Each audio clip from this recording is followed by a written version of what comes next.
now is the best time to be asexual and or aromantic. But that doesn't mean it's a good thing. Let me explain. I'd rather keep it real with ya. Hey everybody, it's me, Mino, back with another video. My hair is on its last legs. And by its last legs, I mean it's just losing the definition. It's just becoming, like, you could still see some texture in the curls, but it's really shrinking. See, look at how far out they go. It's really shrinking into itself and kind of like losing the definition, trying to become a more firm afro. And apparently, because I'm in a dry climate, I need to be washing my hair every 2 weeks as opposed to every month. And that's just so much. That's so much. Because, like, it takes me like 4 hours. And I'm not even counting the hour I spend in the shower washing my hair. It takes me like 4 hours to detangle it and then put it into like a style, which is a super simple style. If this was like I'm doing all these twists again, I'm like, oh my God, it just be so hard. It takes the whole day, and it's like there's so much stuff I want to do, and then my whole day gets derailed for my hair. No, I'm not gonna cut it, and no, I'm not gonna get dreads. I've committed to having the natural hair. I gotta get to a point, like my hair therapist was telling me. She was like, she's at a point where she can wash and style her hair in like an hour. And I'm like, this is crazy. This is crazy. How are you able to do this? Apparently you can train your hair to twist easier or detangle easier, like the more you do it. But my hair just be fighting, like I said, like this one I just pulled, it's just kind of now it's just kind of hanging there. It doesn't know what's going on.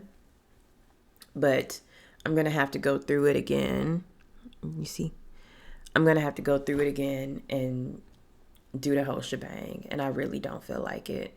And I don't put a lot of product in my hair either, but in order for me to do this style, I did use a bunch of mousse to kind of make it hold longer. But as far as I'm concerned, my hair is on its last legs in terms of having like defined curls and texture. It's gonna get to that point where it's just all one 4C afro, and I don't like it when it's like that. I'd rather just twist it down at that point. And also too, once it gets into that tight 4C afro that it wants to be at, detangling it will literally make me cry because it will be so tight and so thick. I just can't do it.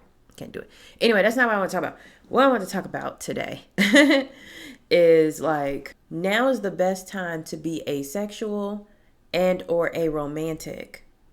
But that doesn't mean it's a good thing. Let me explain. So there's two factions here. You know, the dating pool has shit in it, like full on logs. It's not pee anymore that you can kind of sort of see if you have chlorine in the pool that might help clean it up. No, it's full on human sized logs in the pool. It is disgusting how men and women, like, I don't even know a lot about, like, I can't speak a lot about lesbian culture or gay culture.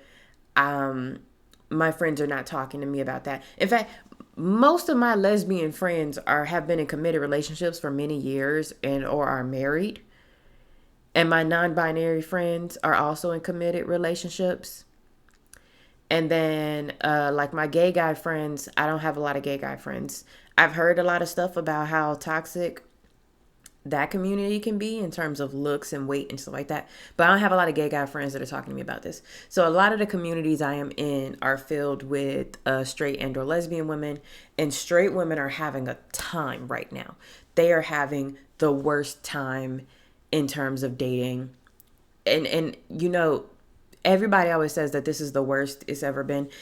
It could be worse. Like, I mean, legally, there was a point in time where you didn't even have a choice who you got to be with, and you couldn't even divorce them if they were abusive. So it's better.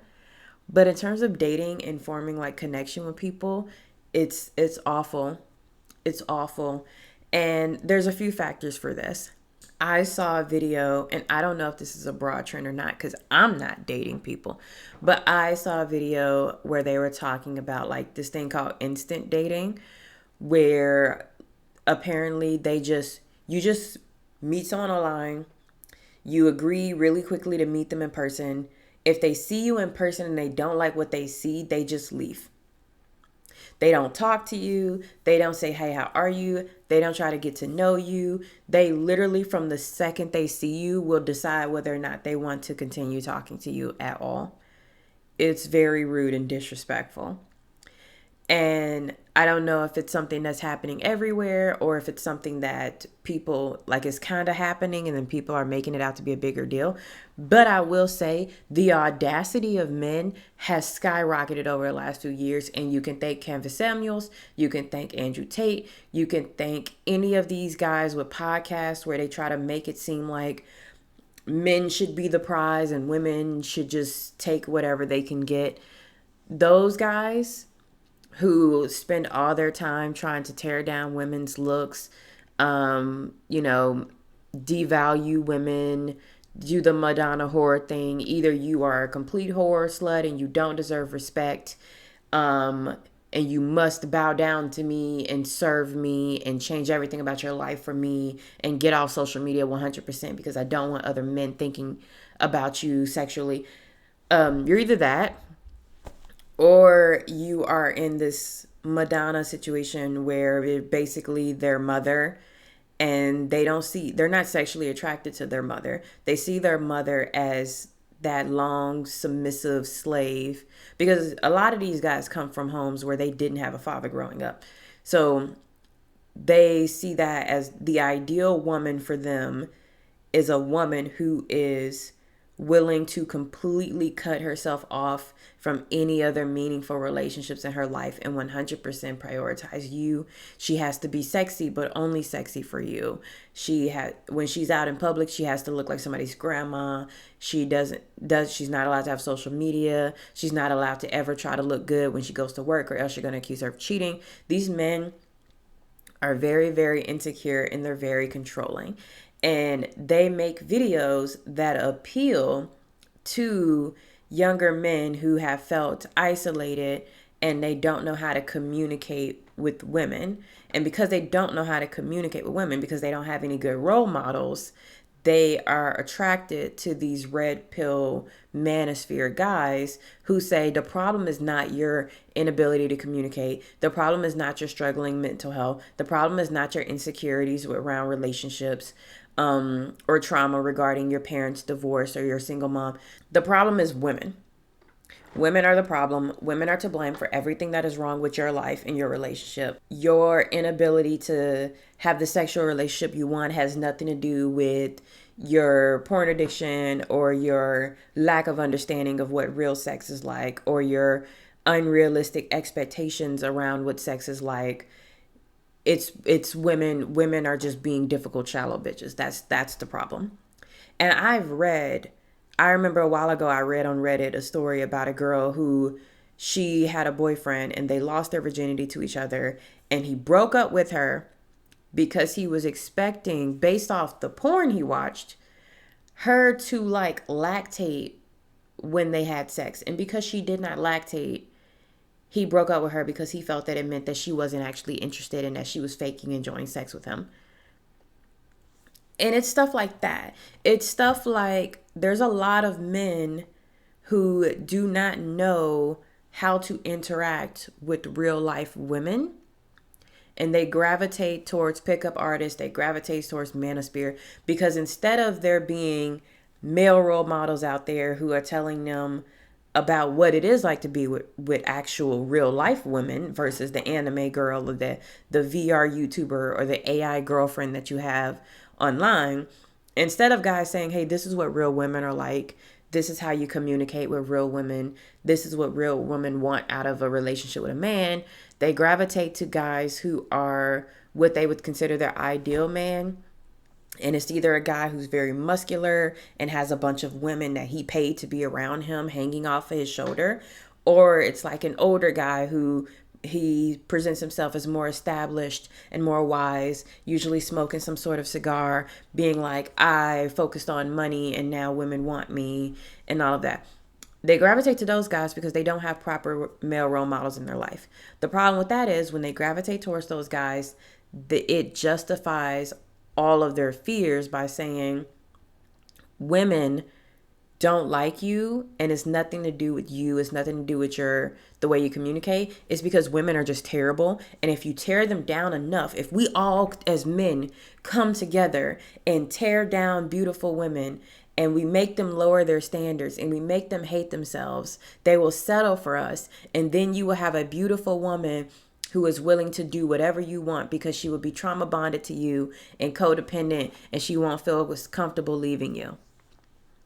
That's literally what they're aiming for, to manipulate and abuse women so that they can have trophy wives and trophy girlfriends.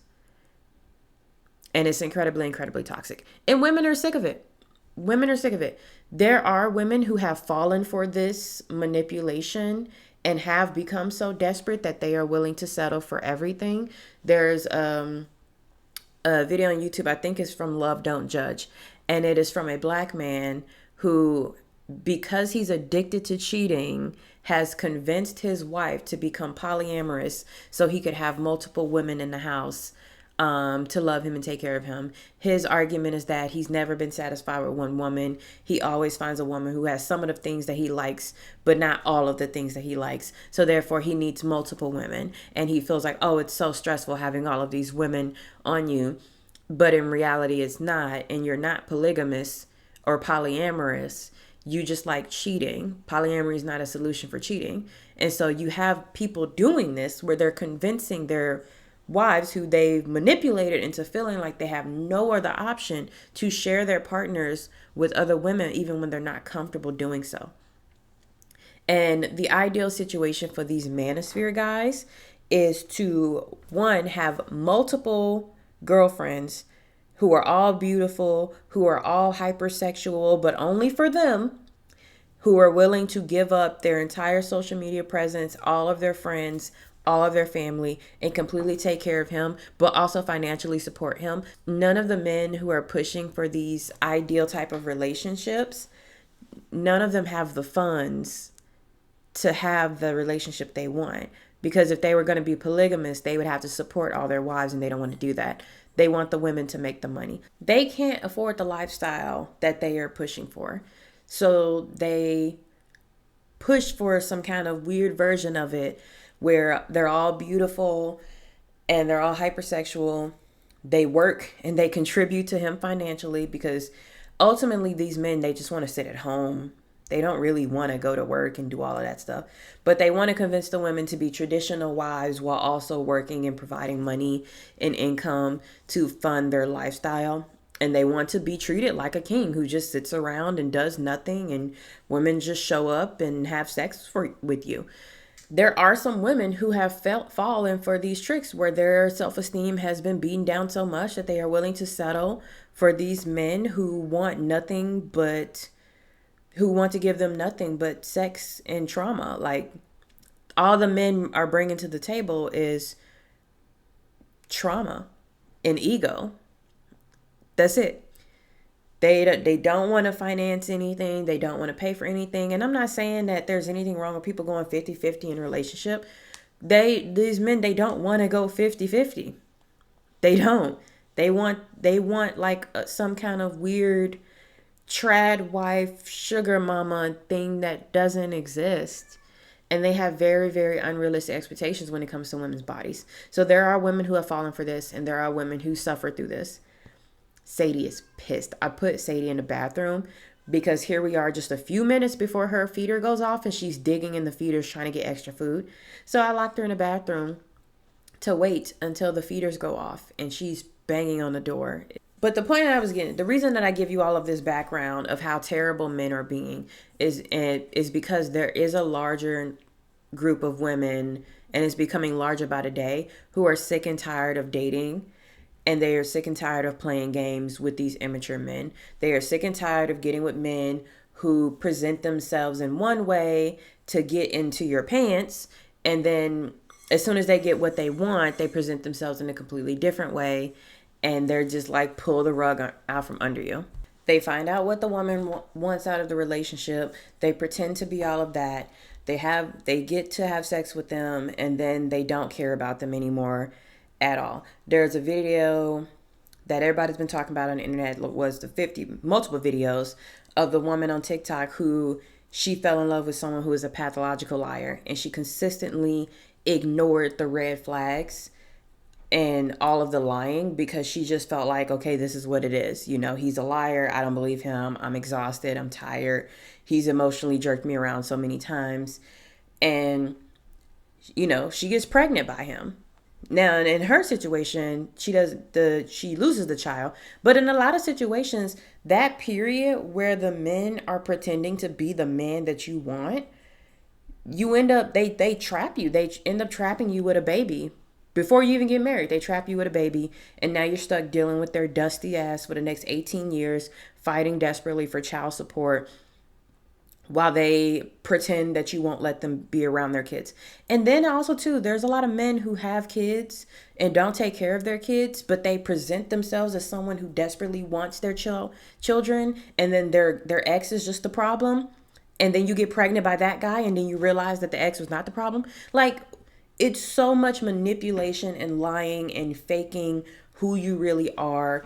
Men are not showing up on a date. Some of them are. Some of them show up as like Andrew Tate people, and they're like, I don't like the way you look and I'm gone, which is great. Let the trash take itself out.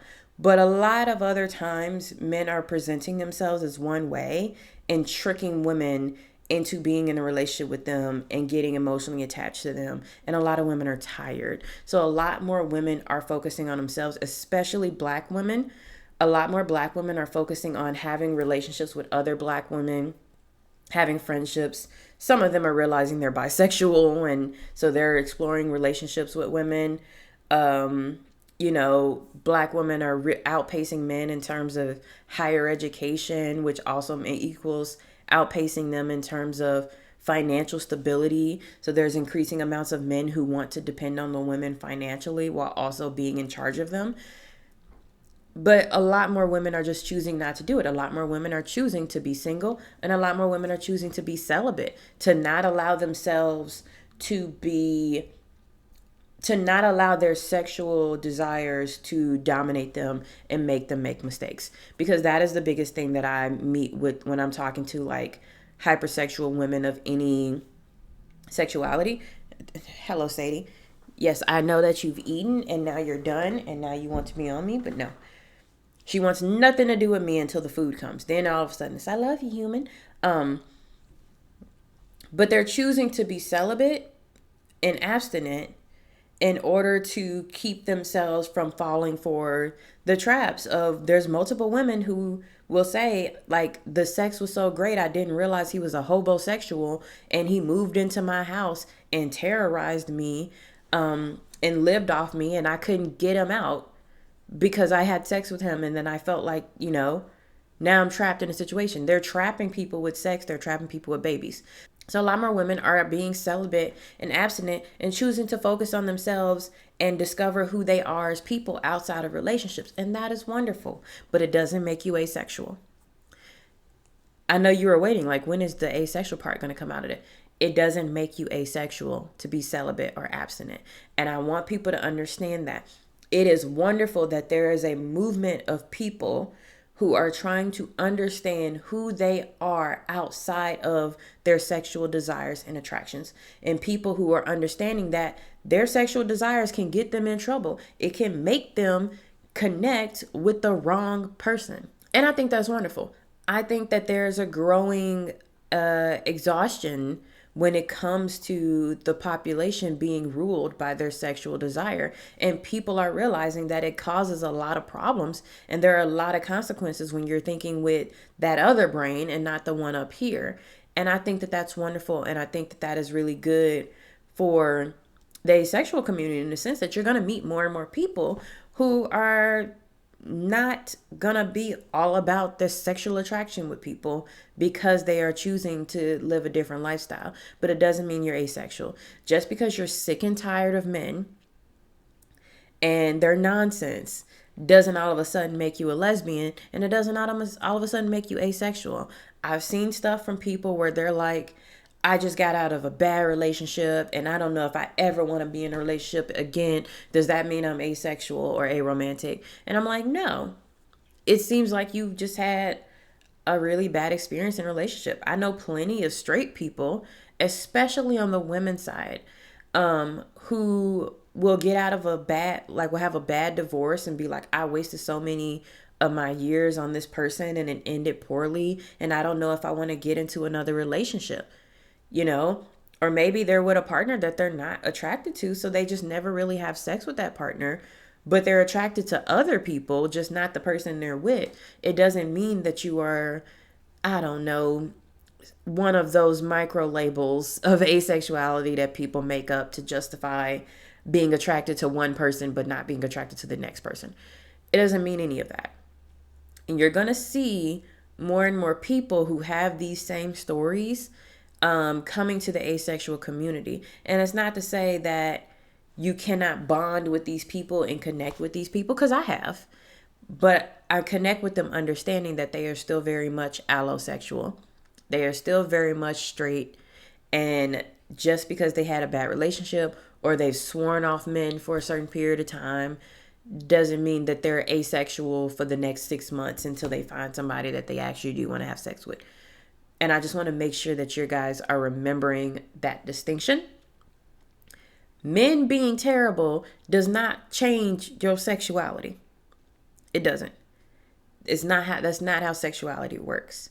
But I do think that we should be vocal at this time. I do think that we should support people in choosing to live a lifestyle that is not ruled by sex and is not controlled by their hormones and their sexual desires, and choosing partners based off other things that would make you compatible versus the sex part. You know, there are people who will say they're compatible in every way but the sexual part, and then they don't go through with the relationship. And that's fine. But there are some people who realize that if they're not looking for sexual attraction, they actually will end up making connections with people who meet their criteria in multiple other ways and actually find a good, healthy relationship. And I think that that's something we should support. And I think we should speak more about that and be more open about it. But the dating pool being terrible, or women choosing to be celibate or abstinent to avoid getting impregnated by these dusty Kevin Samuels, Andrew Tate men who are just lying and pretending to be good guys, does not all of a sudden mean that there's a growing amount of women who are asexual. It just means that more people in society are waking up and choosing to look past their sexual desires. So that's all I want to talk about today. Thank you guys so much for listening. Do I look tired? I feel like I look tired. I'm just always tired lately. Since surgery, I've just been fatigued. I don't know. I don't think I'm sleeping very well at night. I'm very tired. Thank you guys so much for listening. Take care of yourself because you deserve it. Drink your water, eat your snacks, take your naps. Because nobody can take care of this body but you. You're the only one inside of it. I mean, unless you got DID, in which case there's other people inside of the body. But y'all got to work together too to make sure that the body is healthy and surviving. But yeah, I hope you guys enjoy the rest of your Sunday, and I'll see you in the next video. Bye.